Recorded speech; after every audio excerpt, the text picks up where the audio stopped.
Welcome to our continuing discussions that we have called Interview with an Exorcist.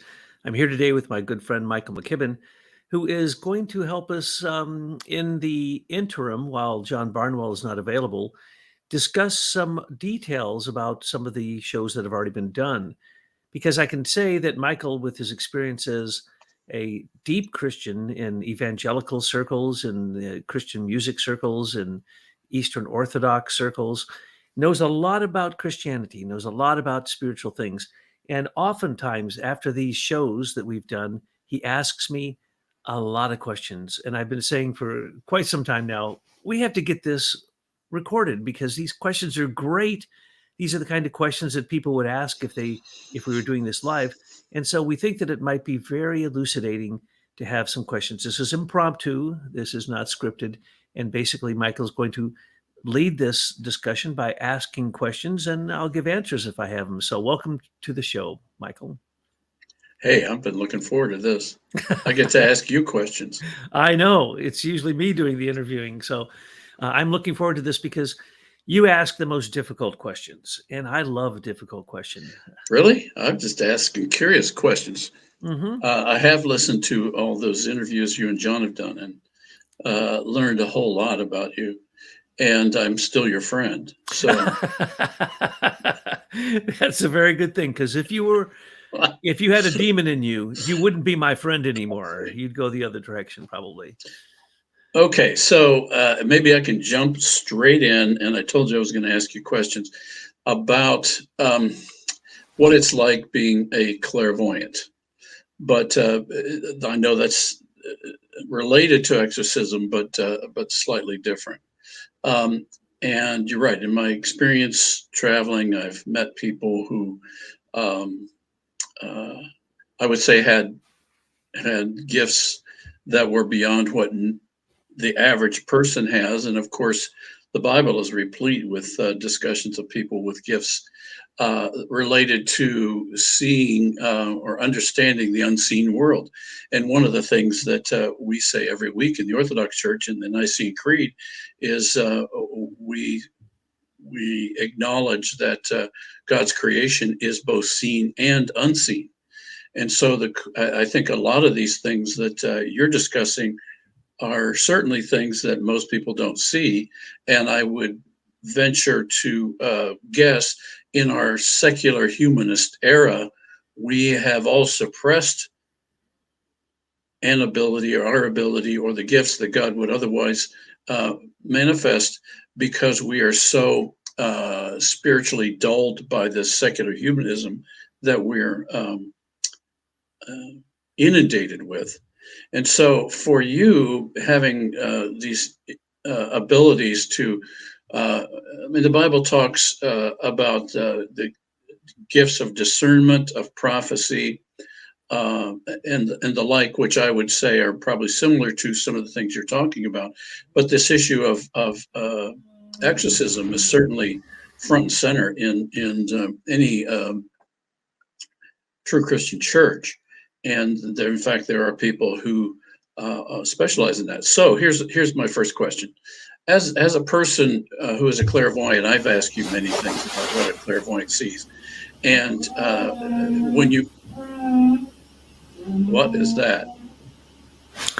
We Sounds are like a cat. Yes, I have a cow that I milk in the next room. That's work on the house. Just Oh, I ignore see. all Okay. that. That's not the din of hell. That is Oh, just okay. the That din was of just workers. checking. Okay, so where was I? Exorcism and the fact that you can see these demons more so than most people can. I would say that I have a pretty good instinct, and especially with the countenance that people show, it's pretty evident sometimes when people are having difficulty or being possessed. But you said you had this gift very early in life, and it just begs the question: when you were a child, you could basically see things in the unseen world. Is that true? Yes. First stage is seeing. Second is hearing. Third is you hear the word spoken to you. But are they anything that is connected to sense perception? No, not in the least. So What that's does that mean, sense perception? it doesn't look like anything you've ever seen or ever heard or any actually really any words. It'd be kind of like silent words, pictures of things you've never seen, and sounds that you've never heard in the normal world. It's kind of like the music of the spheres. You know, Pythagoras talked about the music of the spheres. That he didn't say he could hear them, but he said that the planets whirring around in our solar system actually send down music, and sometimes it's harmonious and sometimes it's not. Yes, as a child, I could hear that. I could hear the earth spinning. I could sometimes it would become overwhelming. I'd have to fall to the ground and vomit because I could feel and hear the earth spinning. And but when we say that you see an angel, you don't really see an angel. I would call it witness an angel. And when you witness an angel, to describe that is very complicated. Okay, so you made a split hairs between seeing and witnessing. I would say that's the same thing. Well, I'm witnessing with an inner perception with supersensible organs. And by the way, I was born this way, clairaudient, clairsentient, voyant. But the deal is that I didn't do anything in this life to cause that to happen. I was born that way. As far as I'm concerned, you've heard me say it many times. It's not a gift; it's a curse. Because if you actually witness this stuff and you walk up and a very evil person walks up to you, you get to see the evil coming out of them, and it's not pretty. And it's not anything that you can say that you've ever can even make an analogy to anything else. It's not something Well, that that's you. what I keep trying to get you to give me your analogies. So you said at an early age, I can't imagine what it's like to have these extra gifts. At some point, you must have just thought everybody saw it that way, right? When you were really little? I assumed all of my early life, yes, that everyone had that. I think, oh, maybe when I was 9 or 10, I started to realize that they didn't. But when I was a child, my mother would say, she called me the owl. I was the fourth child that she had, and she said she could hear my thoughts and that I could hear her thoughts. And if I needed something, I simply sent her a thought, and she could experience it in her head. Oh, he needs to have a bottle. He needs to have this. He needs this or that. So I was able to communicate even before I spoke with my mother very clearly, and that went through all the way until the time that she passed. Hmm. So was your mother clairvoyant? No, Was but your her father? no, but I could see. For instance, when I was on assignment in the military up in Alaska, anytime I wanted, I could sit down, go into a very deep meditation state, and I could see through my mother's eyes. I could hear through her ears. I could feel what she's feeling. Hmm. I've read these CIA documents where in the 70s they were recruiting clairvoyants for some special, what was a remote viewing program. Um, what is remote viewing?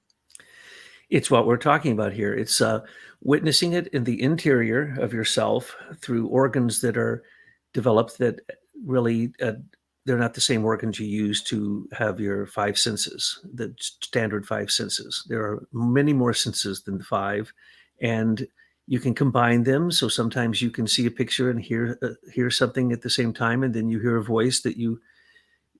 Well, I came to trust the voice because the voice was always demonstrated that it was correct. So if I heard this voice and I knew it wasn't my voice. I wasn't even necessarily thinking a thought about that.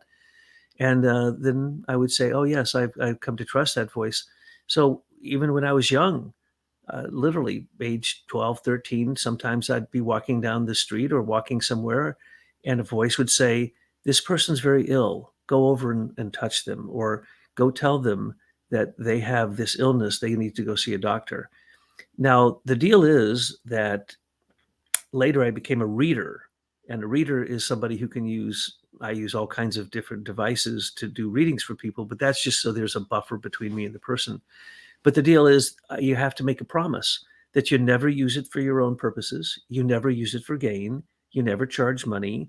And it's just for the spirit. And you become a vessel. So you do it because you're basically instructed or pointed to do it. Or you're given some kind of sign or message, these kind of things. And that was happening when I was very young. I assumed everybody was that way. I You think, did. yeah, So at what point did you realize this wasn't something everybody could sense? I think I was almost 7 years old. Really? And Up until then, you were just seeing these things and had no idea. I didn't know other people didn't see them. And Hmm. I was considered to be, well, thought I was a retarded child. I mean, hate to use that word, but they thought that I was developmentally delayed or whatever. I had some kind of problem. They took me to the doctor, and the doctor said, "No, he seems to be normal." But that's because I didn't want to communicate to people because I could see that many times adults, when they spoke, or the people speaking on television, they were lying. And so I kept thinking, well, why are they lying? Why are they lying to themselves? Why are they lying to others? Why are they saying the opposite? So I could see an incongruency between someone's thought, someone's feelings and their actions, what they say. And so I started to distrust the world. So I talked very little. My mother said, Well, could you visually see something when you say, I could see they were lying? Did you see things or was it all just a sense or well, both? you see, first off, you could see things. For instance, if they're making up a big fat lie, you can see dark flying spirits coming in and out of their head. Really? If yes, and then there's an incongruency with if they spoke and it didn't ring true in my heart, it was like hearing a bell that was broken. It didn't ring true, and I could tell if they believed it was true, and then there's kind of a relative and an absolute view in this. You can tell if somebody, if somebody's speaking and they really believe it, and you go, well, I'm not going to hold that against them. They really believe that. It's completely wrong. It's false, but they believe it. I don't hold that against them. But if it was a perpetrated lie, like the newscasters who were absolutely lying most of the time, I couldn't even stand to look at the television. Matter of fact, I outlawed television in my life for probably 20, 30 years. I didn't watch it because it was just so filled with lies. And remember, all actors are liars. Right. Okay, they're con men. It's They're their con women. profession. That's their profession. They're liars. So it was I couldn't stand to look at these things because they were lies. So I would, if I ever watched anything, I'd watch, documentaries or travel logs were my favorite thing. And then I'd also be able to say, take out the World Book, encyclopedia, read it, and at the end of it, I would know whether that was true or not because it would either ring true or it wouldn't. Would I actually Okay, hear so it? here's a crazy wild thought on the side. So you're watching a sporting event, and one of the players or several of the players are trying to throw a game. Could you see those players that were trying to throw the game? Absolutely. Everything on television Wow. in certainly the last 30 years that I've ever seen, even if I only saw a flash of it uh, at an airport walking by a TV screen, I could just look at it and say, "This is rigged. That side's cheating. Hmm. They're going to win, or they're going to lose because sometimes they throw the games." So it was very, very easy as a child. So I basically became a Oh, Waldorf teacher to make sure that the students I taught didn't watch TV, didn't watch movies, were not influenced by Hollywood because that dumbs you down to the truth, to the point that lies are just like truth in the modern world. so can I stick to your childhood? So when you saw this, there was no outlet for this seeing this, right? You just saw it.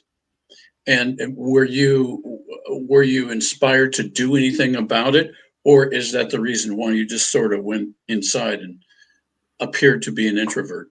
Yes, I played by myself because the others couldn't see the angels I was playing with. And literally I was seeing the war in heaven. I was seeing, principalities and you would call angels, archangels, archai. They literally battle right in front of you. And so I was involved in these battles, both awaking and sleeping. And the others Battles who with were what? battles Battles with. with the evil, battles with evil. It's happening all the time. There's So did you actually see the Archangel Michael battling? I don't think I ever could say that it was specifically the Archangel Michael. Have I seen archangels battling? Yes. Hmm. What do they look like?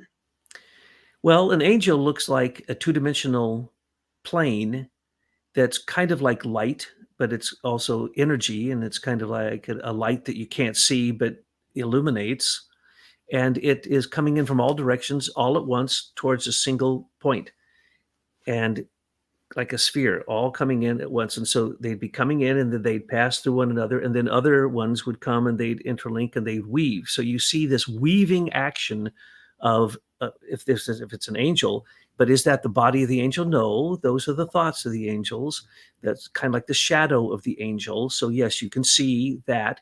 But sometimes, if you are looking at a battle that's going on in heaven, it looks like raging light beings that are fluttering and coming in and making these kind of, for a moment it looks like a shadow that's filled with light, and then they are colliding with each other, because that's what you do in the spiritual world. You interpenetrate each other. And so I could see that it could happen in me if I was having a problem. uh, I could see that happening in my own body. And see, imagine that. How could I see something in my own body as if I was perceiving it from objective viewing? But So that's what it is. are you saying the unseen world is two-dimensional, or these angelic beings are two-dimensional? That gets complicated. Yes, I am saying that angels, the shadow of angels, are two dimensional. The shadow of archangels, uh, well, they're one dimension.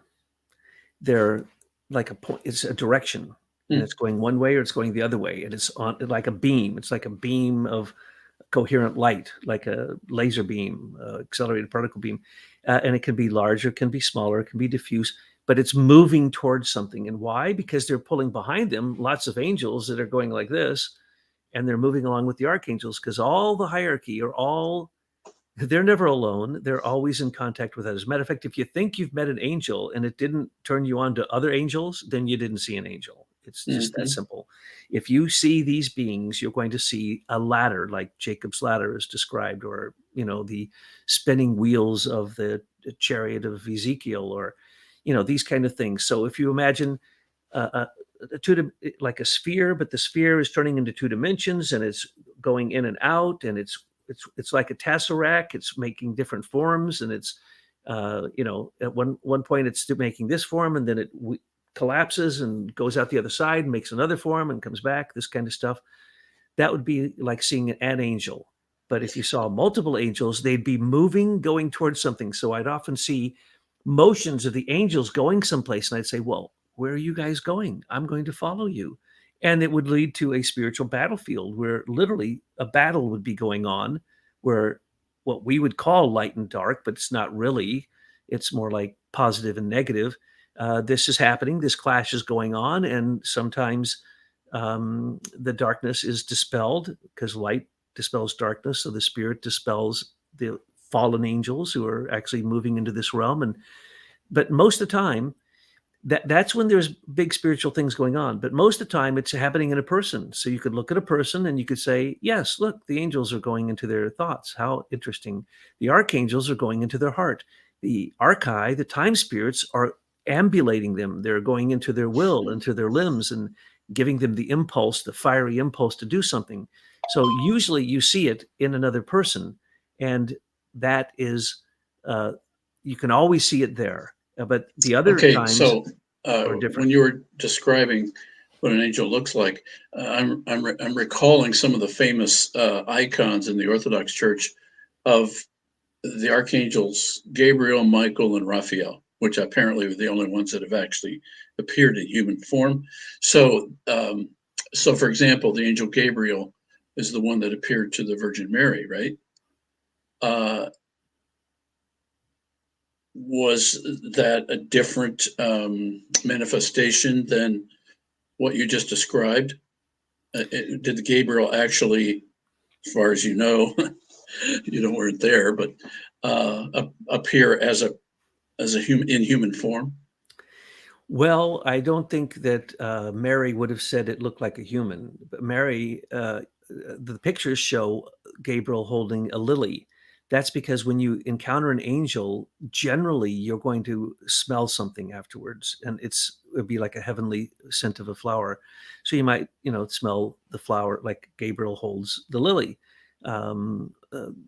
Michael is associated with roses. Raphael is associated with the smell of lavender and jasmine and all these different healing smells. So yes, they sometimes leave a fragrance, but Michael, of course, is an archangel. Right now, he has risen to, or there is no he. If there was, for certain in the spiritual world, there's no he. If it was a predominant, if you were to choose a sex, some kind of gender, it would definitely be feminine.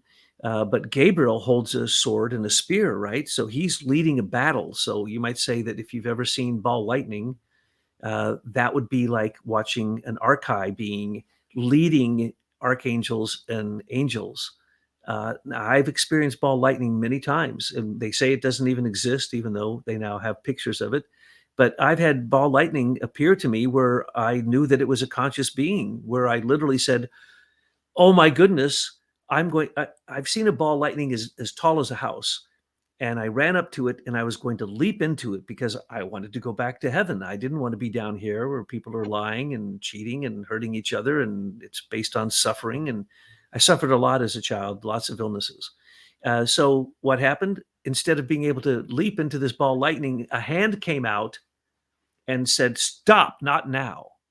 And I stopped dead in my tracks. And I went, Hmm. "Oh, I don't get to jump into the ball lightning." I really wanted to, because as far as I could tell, that was the closest thing on the earth to what I experienced as the spiritual world, which is where I wanted to live. So I would So you weren't afraid of that? no, I don't. And oftentimes, if I had my choice, I wouldn't be near any people, and I'd go into a dark room and I'd sit there and commune with these beings because they were much nicer than humans. Hmm. Sorry to have to Okay, say. so once you became self-aware that you had these unique gifts, was anybody else aware that you had these gifts?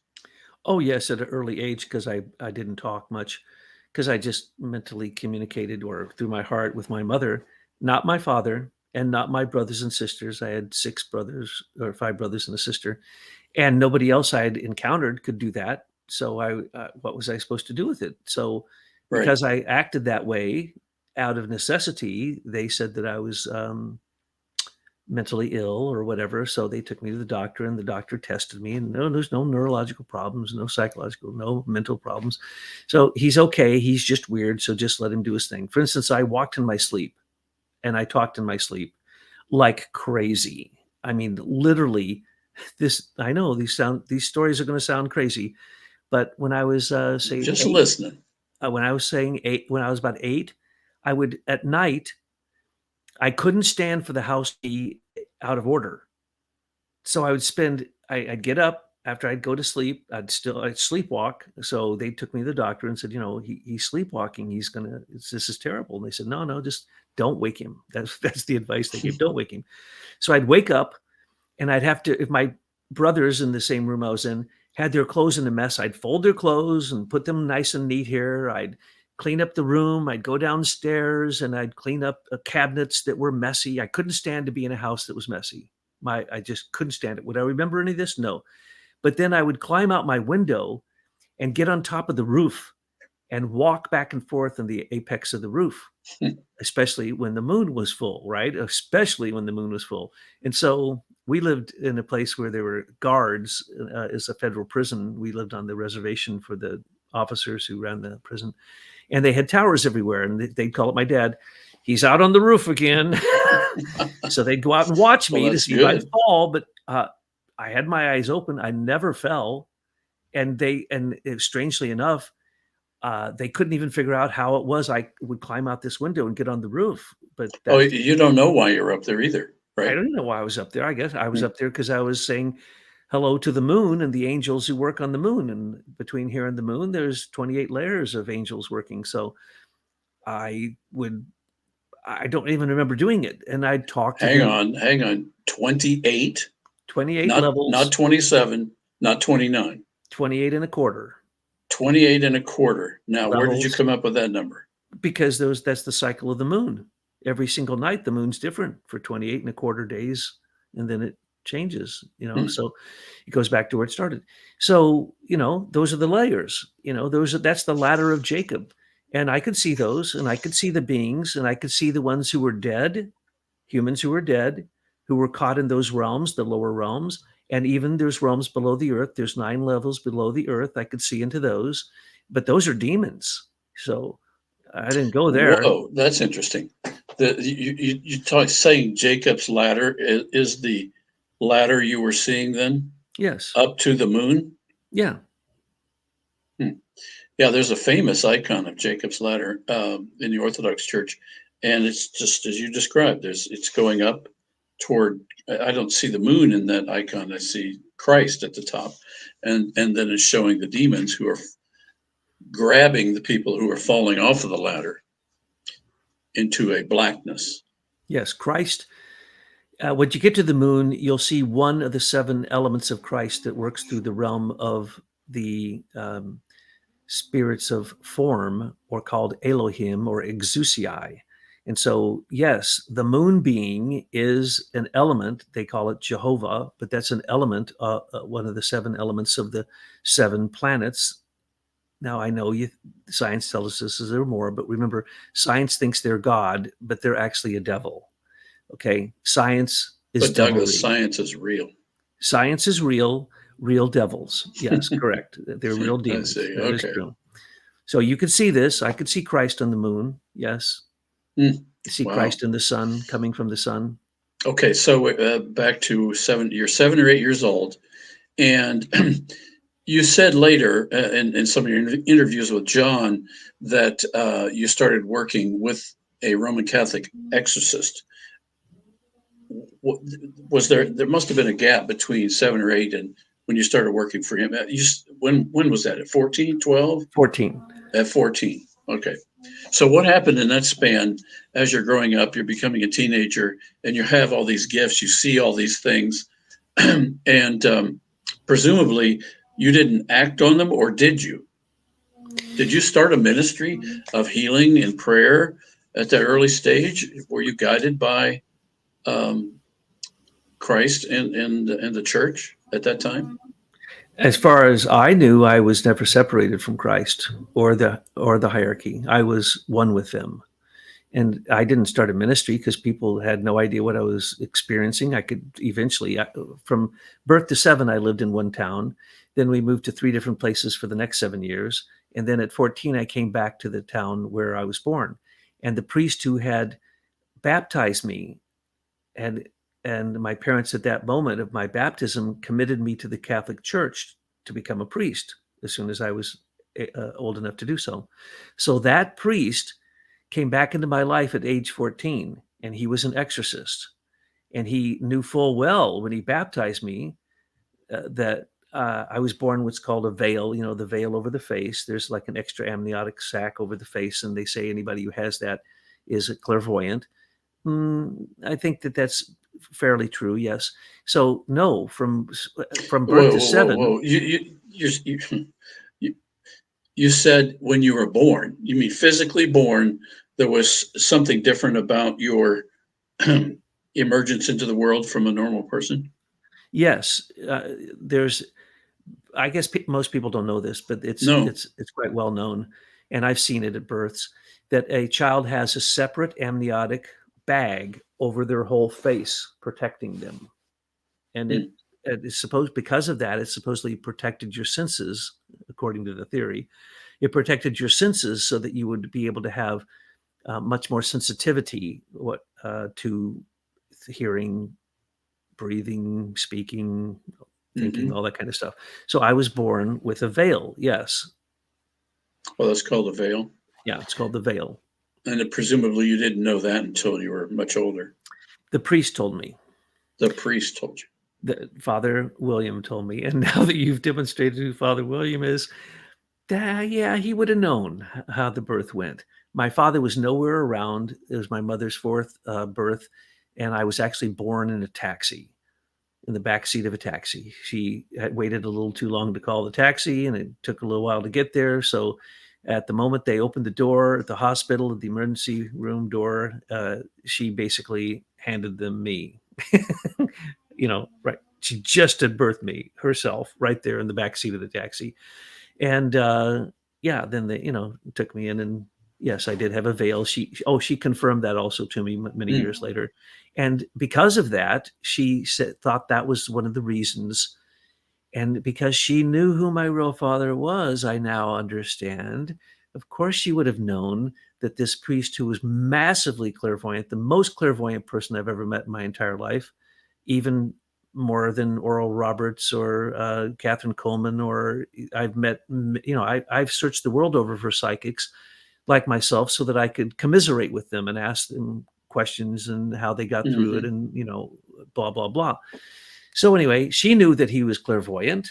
Can we go back to the veil? How is that veil removed by the doctor? That Yeah, extra veil? yeah, So these docs see it every once in a while, yeah. and they remove it, and it's just like It's a a balloon sack. over your head. Yeah, like a balloon, only on the face, not the whole head. It's about, this thick, and all they do Whoa, is whoa, whoa! Thick? That yeah, thick? yeah, it's a big thick Wow. bag over your face, Okay. and I've never seen this, though I've been at many births. All you have to do is puncture it; it'll drain, and then it just kind of peels Hmm, off. interesting. So you mentioned this priest and your relationship to this priest. Do you want to say any more? Well, let's go back to your previous question, which is, what did I do about this? Well, for the first Right. 7 years, I was in a town that has more spirituality than maybe any other place in America, Springfield, Missouri, the home of the Pentecostal Church, the Assembly Assembly of of God. God. Hmm. It has 5 Baptist colleges there. I mean, you can't, and the old Southern Baptist churches that I love so much. So I was born into that atmosphere, and I could feel that throughout the town. And I went, there was the church that I was baptized in always was having apparitions and bizarre things happen. Like every Mary statue, because the church was, I think, dedicated. What was it called? Saint. I can't remember. That was a Saint Joseph's church, but for whatever reason, there was always a Mary statue outside. Hmm. That they'd have to keep replacing the Mary statue because one time it would cry tears of blood, and they'd take the blood to the hospital and they'd test it and they'd say it's human blood. And so they'd get rid of that statue. Then they put up another statue, and then it would cry tears so much that it would actually create, crevices in the face.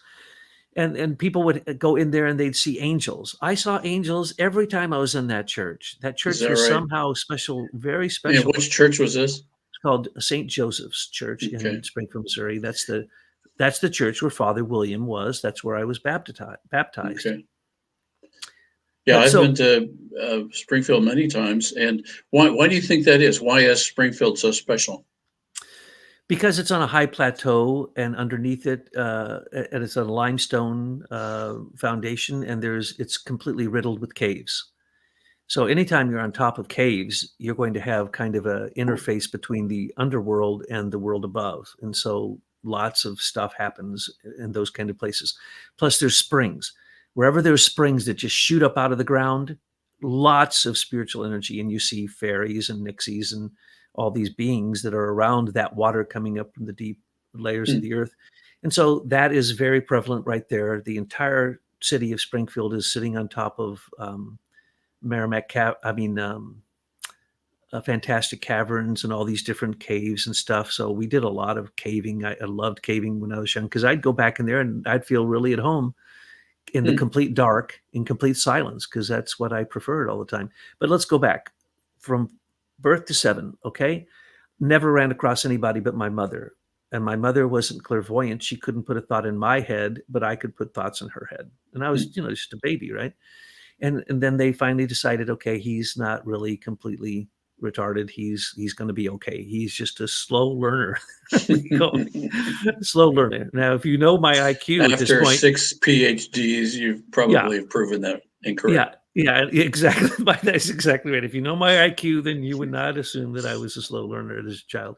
But anyway, the point is, so those 7 years, it was very, very nice. I loved it. I was surrounded by spiritual beings all the time. Hmm. We went to church every Sunday.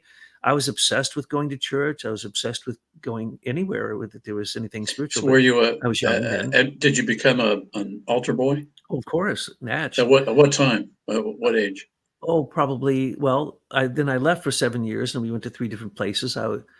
Probably at age maybe 10, Okay. I'm thinking.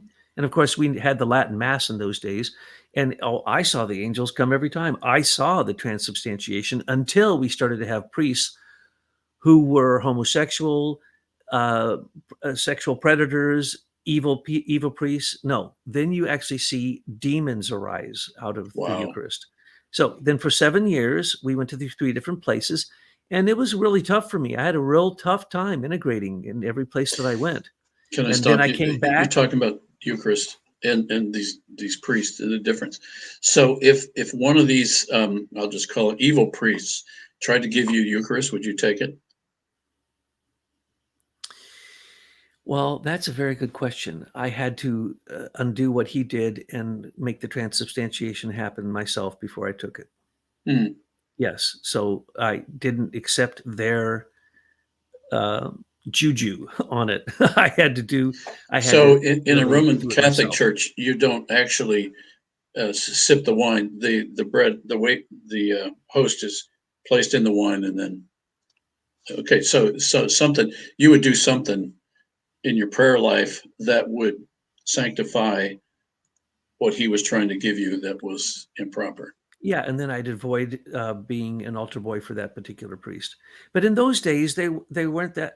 I didn't run across a bunch of horrible priests when I was really young. But later, Hmm. holy moly! Nowadays, half of them are doing black masses, not the Holy Eucharist. So after I was 14, I came back to Springfield, and immediately Father William was in a wheelchair at that time, supposedly from polio. He wheeled into the hospital room where my dad was and said, "I've come for Douglas." And they're like, "Who are you?" My mother didn't seem surprised. My dad didn't even know what he was talking about. And then he knew every one of my brothers and sisters' first and middle name, and knew all that we were doing, had kept track of us for the previous 7 years when we were gone from Springfield. And then he says, "You've promised him to the church. I've come to take him." And then he explained the whole story again, reminded my dad and mom of this. My dad turned to me, and my dad was a very aggressive person. He would beat you if you didn't do exactly what he said immediately when he said it. So he turned to me and he says, "Go with him," or "He's right. That's correct. We gave you to the church. That's the reason your name is Jude. Your middle name is Jude, because we did a novena or prayers to St. Jude to help me get a job. He got a job even before I was born, though he was having a terrible time years before that. And he worked at that job until he retired, and that was working for the federal prison system. So he said, "What Father Williams said is true. Go with him." And I'm like, "Oh, okay." I didn't have a choice. So I became his protege, and he then trained me for 4 years. And I found out that he was the chief exorcist in America. There were only 3 at the time, by the way. Can we go back when he claimed you for the church? From what I understand, especially in decades earlier, there would often be one of the sons that would end up going into the priesthood. Absolutely. So that wasn't unusual at that Not time, at was it? all. Okay. Not at So all. nobody else would think it's unusual for him to say that. No. And my 5 brothers and my sister's the only one who paid any attention to the fact that every day I went and said mass with Father William in this chapel in the hospital. And I also went with him into the psych ward, and it was the St. John's Hospital, and it's where they sent anyone who they believed was possessed, and Mm. they put him in the psych ward. And so literally I've witnessed hundreds of exorcisms and praying for people who were in what appeared to be a severe psychotic condition. And so he trained me for 4 years, and he was 100% clairvoyant. So I could finally say to him, "This has been happening to me for 14 years. Is this normal? What's going on?" He could talk to me without speaking, and I could Mm. hear it. We could have a conversation without speaking. And he was the most wonderful, brilliant man, had photographic memory, most spiritual person I've ever met. He could turn in the hospital. Whatever name they called him, Father Hoo-Ha, he would turn into Father Hoo-Ha, be given the information that the spirit wanted to give to that family who thought he was Father Peter or Father John or Father whatever, though he wasn't. He was just taking it on. He could assume anything. He could. It was like a shapeshifter. He could literally turn into anything that he wanted to turn into, but all spiritual stuff. Okay, that doesn't make sense to me. So he presumably he looks like he was a guy and he had a certain demeanor. How could he turn into somebody else? I would literally see his face change right before me. You Someone mean walked it looks totally different? totally different. Wow. Okay, so wait, we got to go back on him. So you say he was the chief exorcist in the U.S., is that right? Yes, there were three. He was the abbot of Conception Abbey, and as you pointed out, he then became the abbot of that one out in where was it? I forget. Omaha, Omaha. Nebraska, Yeah, St. Michael's. yeah. He was the abbot there too, and those are the two largest houses of formation for the Benedictine order for diocesan priests, and he was in charge of them. And he was also in. And then he got polio. He came down to this Catholic hospital, St. John's. He was in a wheelchair, and he, did the rounds, and he was the chaplain, and he and the Sisters of Mercy were there. There were like 20, probably 30 Sisters of Mercy. So he gave them mass every day. So I said mass with him every day Hmm. of my entire high school years.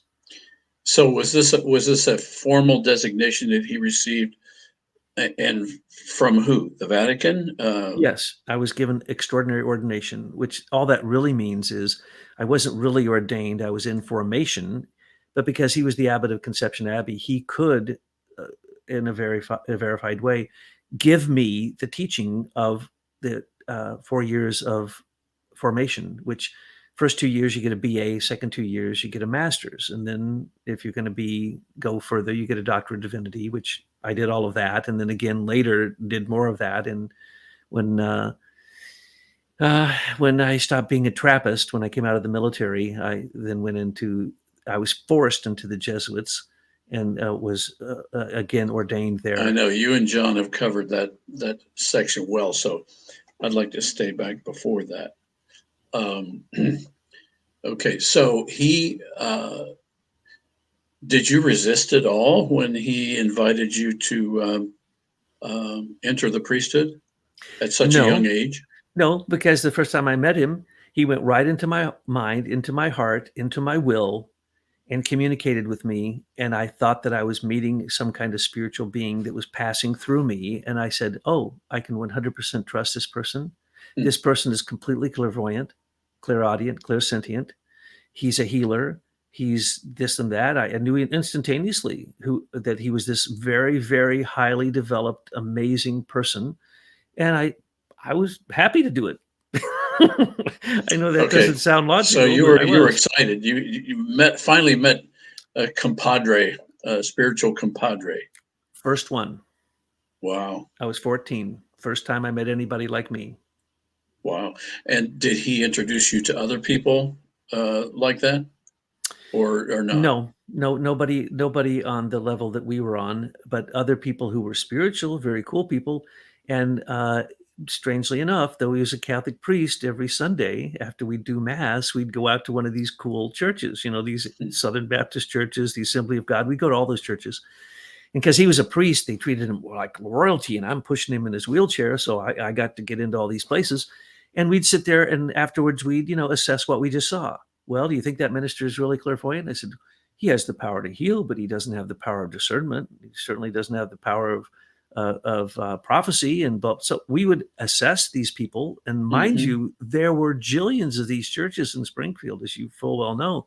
This was like Yeah. church heaven, right? So we Couple went to every one of couple of them. our musicians are they may still be, they're not retired yet, I don't think, so they're still professors at the Assembly of God University there. Oh yes, Evangel it used to be called, I Evangel, think. yeah, Yeah, Evangel something College. college, I think. Yeah. Yeah. Oh, I loved Evangel College. I love going to those campuses. I love those people because they were all sincere seekers of the spirit, and it was just beautiful. I mean, when you see a beautiful spiritual person, they look like they're the color magenta, the beautiful red pinkish rose colored, and in their heart they have these little dots like little flames, and around them they have an aura and all this stuff. So you could go into these places and meet really fantastic, So beautifully when you inspired walked people. into a room, everyone in the room is manifesting like that? No, not well. Oh, well, I see what you're saying. Only the spiritual ones look like that.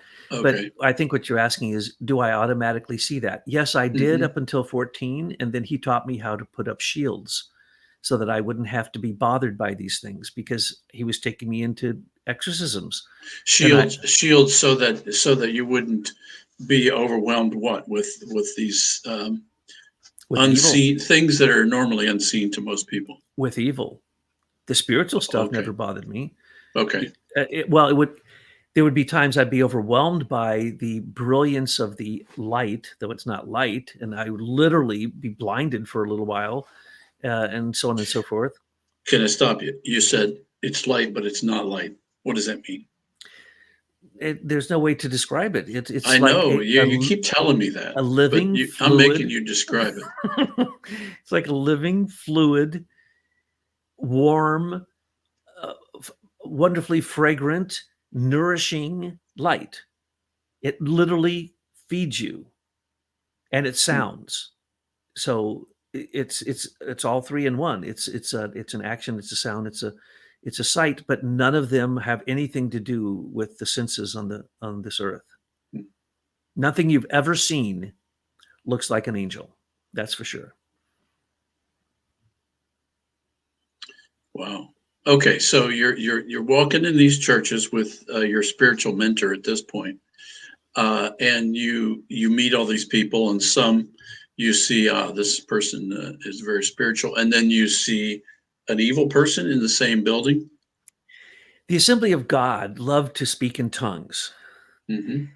Half to three quarters of that is fake.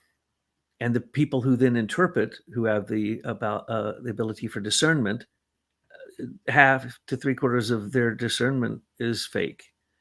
So, but when it was real, oh man, it sends chills up your spine. It gives you what they call goose skin, right? Because you are seeing a true spiritual. Because in this case, it came into that person's body. They may be the most innocent person. That they stand up and start speaking in a foreign language, not just gobbledygook, a foreign language. Now, Father William happened to know, I don't know, 5 languages. He knew Greek, he knew Latin, he knew Spanish, he knew all these languages. And so we could tell, and he showed me how to tell if they're actually speaking something, and then how to open myself up so that I could have that discernment to understand what they were saying. But that's nothing different than when you hear that the voice of God, the Logos, the Word speaking to you, it's not in English, it's in the spirit language, and you have to discern it. So you have to learn how to understand the language of the spirit. You don't just get, God doesn't speak Yeah, to you in I English. mean that's one of the gifts of the Spirit, along with discernment, is speaking in tongues, and then another is interpretation of those tongues. Hmm. Okay, so you were you familiar enough with the Bible at that point to know what uh, where the references to these gifts were?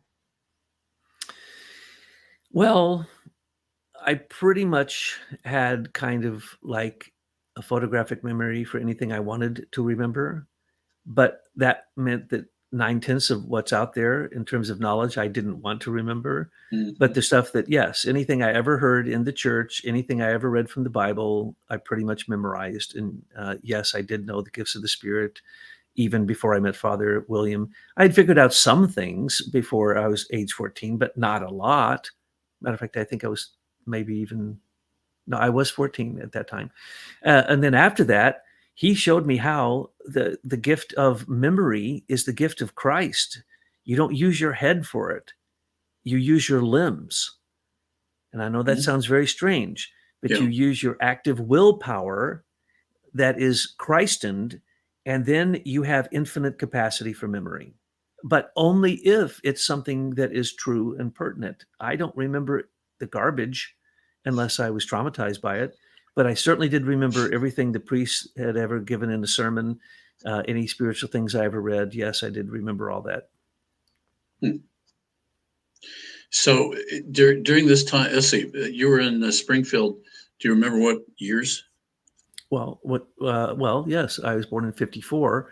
I came back in 68, graduated in 72 from high school. So 73 to 76. If I got the numbers right, 54 plus 14. Did I get that right? 68, yeah. Now, Okay, so during that time, I happen to know because I was traveling with a gospel music group and we did concerts in Springfield that everybody in the evangelical, charismatic, Pentecostal world would come through Springfield. So did you interact with those people? yes, Father William and I would go to every single revival.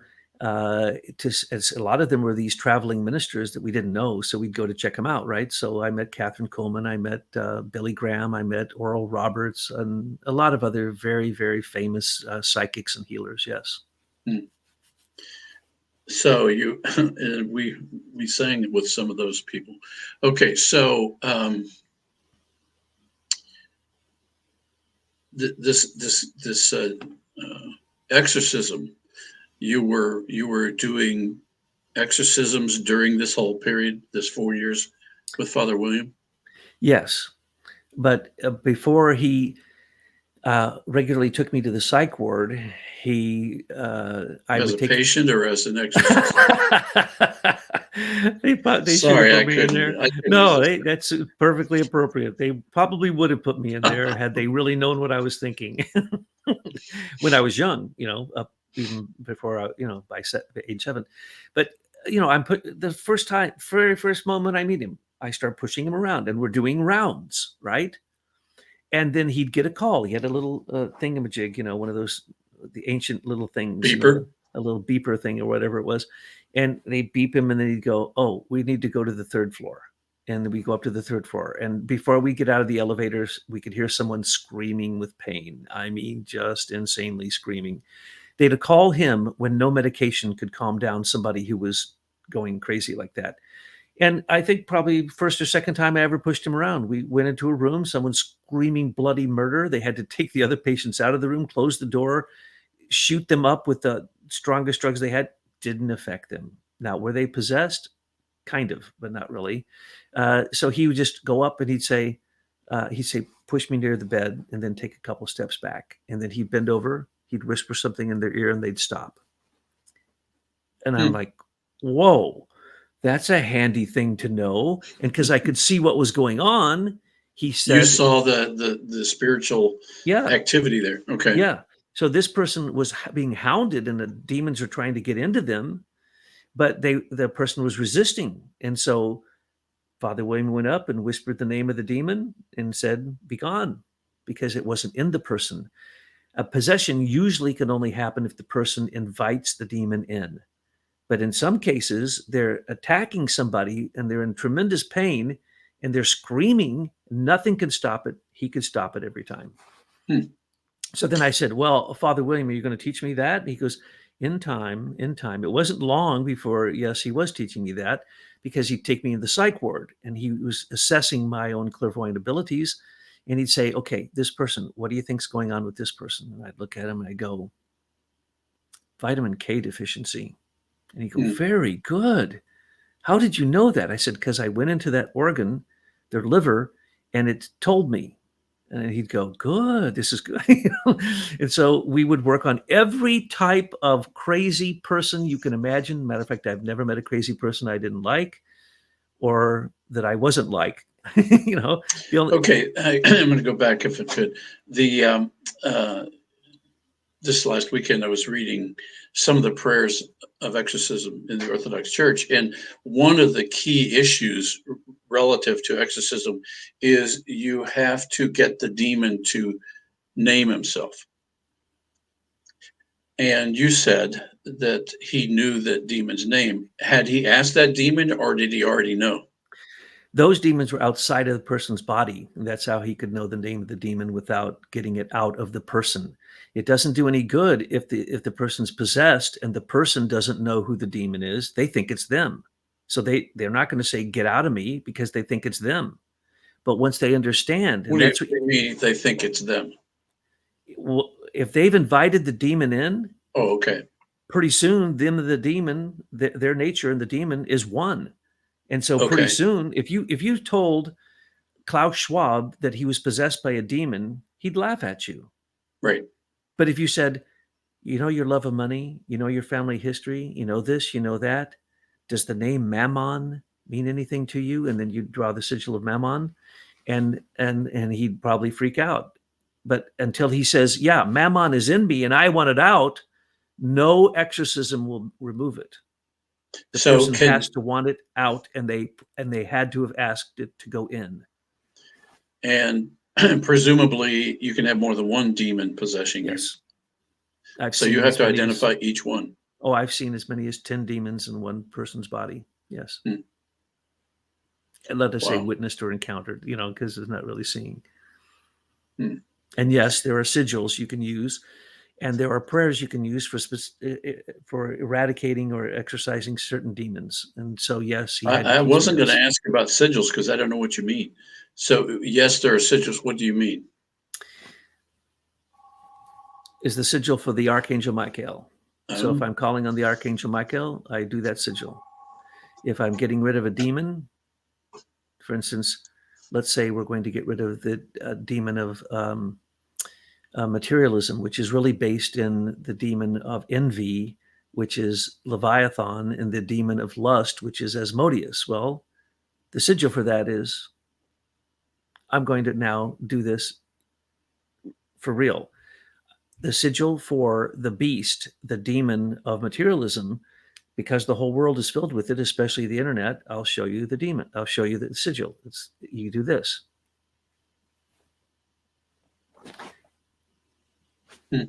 That's a sigil.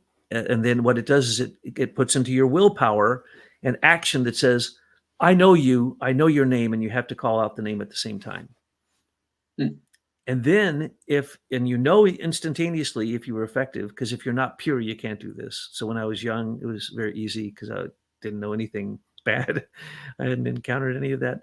But if you don't know the demon's name, you can't get them out. And if you're not pure, you can't get them out. And the person has to want it to go out. And you have to do there's many forms of the ritual of exorcism. It can be as simple as can be, or it can be so complicated that it takes months to accomplish it, even if the person wants the demon out. So I know a lot of people are afraid of demons, that the demons are going to attack them, going to hurt them, maybe even take their life. How do you respond to that? Not possible. No demon can enter you unless you allow them to. And if you are afraid of a demon, all you have to say is, get ye behind me. That's it. Just get out, get behind me. Stop appearing to me. Get out of here. You have to invite them in, or they will not enter into a human soul. And there's no demon. Now, they can look terrifying. Okay. I can tell you that there were a few times I was absolutely terrified, but it was because I just let the fear get a hold of me. And literally, they can look like a fire-breathing dragon. They can look like horrifying things. But none of that really makes any difference because they have no power over you. These are fallen angels. Someday they will be redeemed too. So the demons are only evil for a period of time on the earth, and they will all be redeemed in the long run. So you should not ever be afraid of anything like that, especially if you have Christ in your heart. If you can say, I believe in Christ, or Christ in me, or not I, but Christ in me. You can say any of that with purity, there's no demon can come near you. So is the sign of the cross one of the sigils you're referring to? You have to use a cross in every exorcism. Yes. As a matter of fact, you generally have to put it on the body of the person using chrism oil.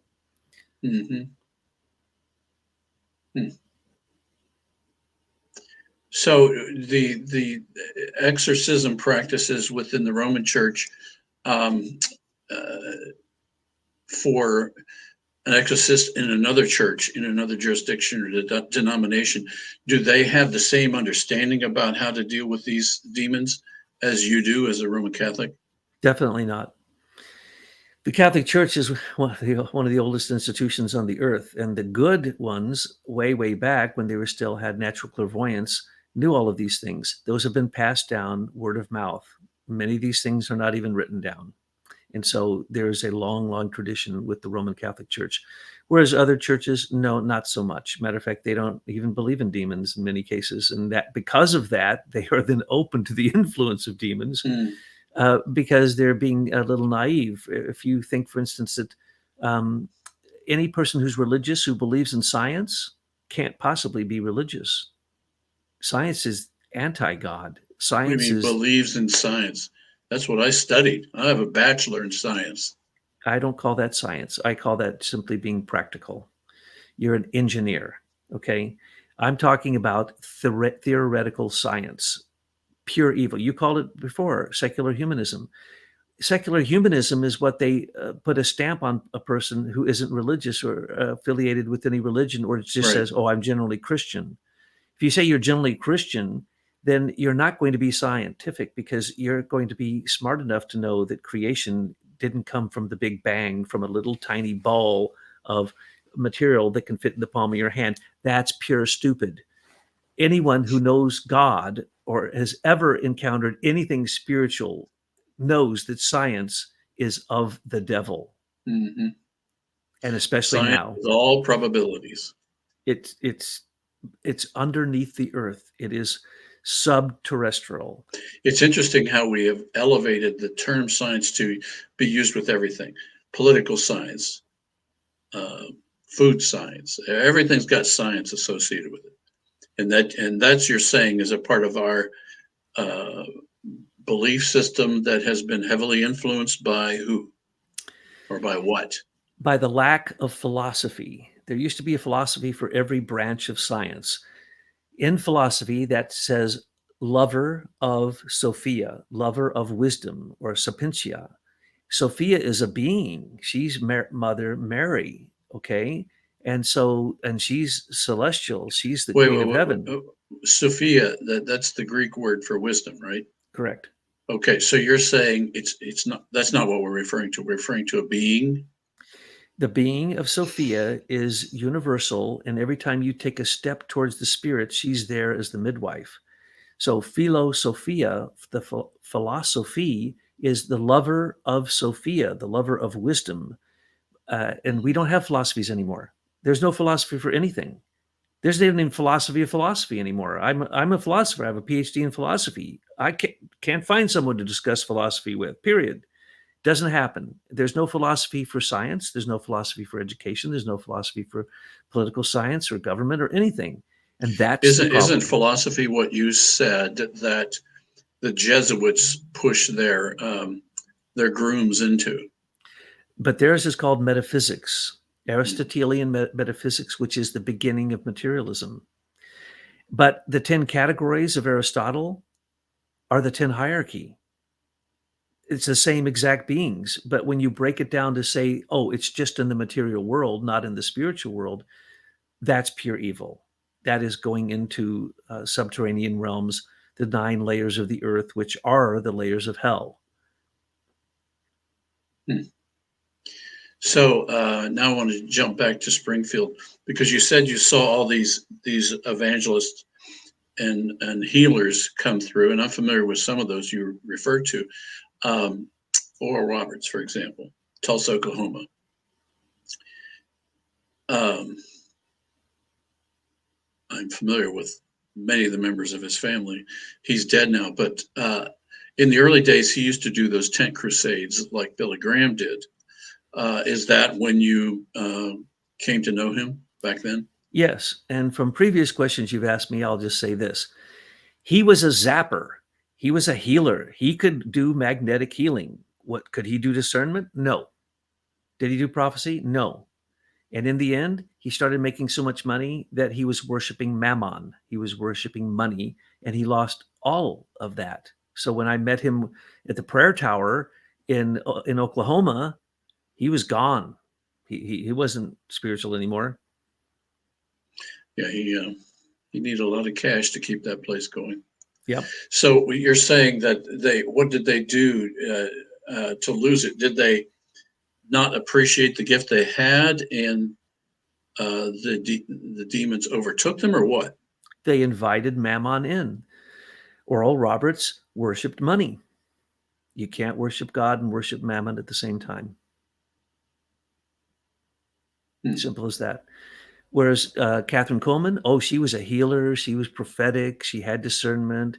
But could she read minds? No, she couldn't. So you can have certain gifts and not others. And she stayed true to the spirit her whole life. She was totally spirit filled. And, you just look at her on any video, you will see that woman was filled with the spirit. And she didn't get overtaken by her own desires for the worship of the seven deadly sins, as we call them, even though there's more than 7 deadly demons. And they will kill you. They will kill your spirit, which is much worse than killing your body. So it looks like we come to about the time limit. Any minute, my producer's going to get on I here. haven't even started yet. I know. That's the reason that you are the very, very best person. No one has ever asked me more difficult questions than you. And I love that because it needs to be articulated, and you're sincere, and you're as spiritual as anybody I know. And I think that it could be helpful to people, especially since I didn't go into these details in our previous interviews with an exorcist. We kind of stayed on a biographical note instead of going deep into these spiritual questions. So I can't thank you enough for coming up with these questions, which you and I have been going back and forth talking about this now for years. And I just thought, why will we have this? Well, I appreciate you sharing. I'll always, as a spiritual person, if you're going to keep your gifts, you must answer any sincere question from a seeker, period. And anyone who knows me on any of my sites knows that I will answer any question, even if the person seems to be kind of halfway crazy. If I think they're sincere, I'll go to great efforts. I'll respond to them 100 times in a row to help them. Because why? I know that if one single soul takes one single step towards the spirit, that it's going to help them, everyone around them, and everyone they encounter in their life. And because I've been so protected and given so many wonderful gifts in my life, I owe a fantastic debt, not to mention the debt I owe to Christ for everything and to God for everything, but I owe a fantastic debt to all those who are my brilliant, fantastic teachers. And so I feel that I have to make sure to do that. I'll answer any question that is sincere by any true seeker. So we are going to continue these conversations as long as our producer says to. And I think that it'll be very helpful. And in this interim, while John is off doing some other things, it may be able to fill in some of the missing pieces for those who have been so diligent following them. I want to explore a life that most of the rest of us live, and how you view that in terms of the spiritual gifts.